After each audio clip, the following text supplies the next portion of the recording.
25 देखिए, कह रहा है एक लंब वृत्तीय शंकु की त्रिज्या और ऊंचाई का अनुपात 5:12 है।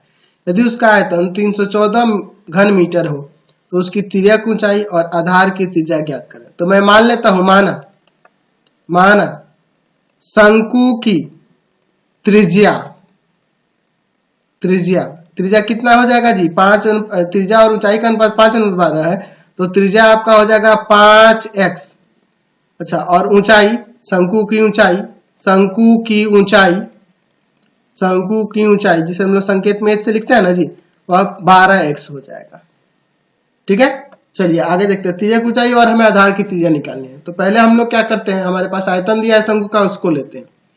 शंकु का आयतन कितना दिया हुआ है, तो शंकु का आयतन दिया है 314 मीटर क्यूब। शंकु का आयतन का फॉर्मूला होता है 1/3 पाई r स्क्वायर h बराबर में 314 मीटर क्यूब।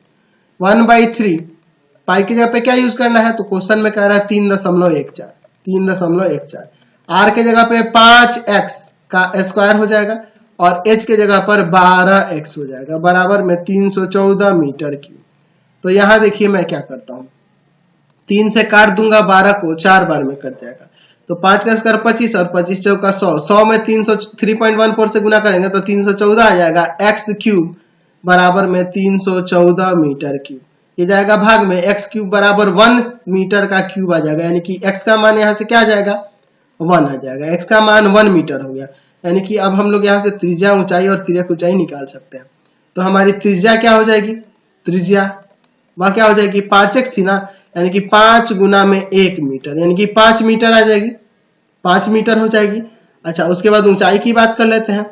ऊंचाई तो निकालना नहीं था, लेकिन बिना ऊंचाई निकाले तिर्यक ऊंचाई कैसे निकलेगा। तो ऊंचाई जो है आपका 12x था, यानी कि 12 गुना में 1 मीटर, यानी कि 12 मीटर हो जाएगा। अब यहाँ तिर्यक ऊंचाई निकाल सकते हैं, तिर्यक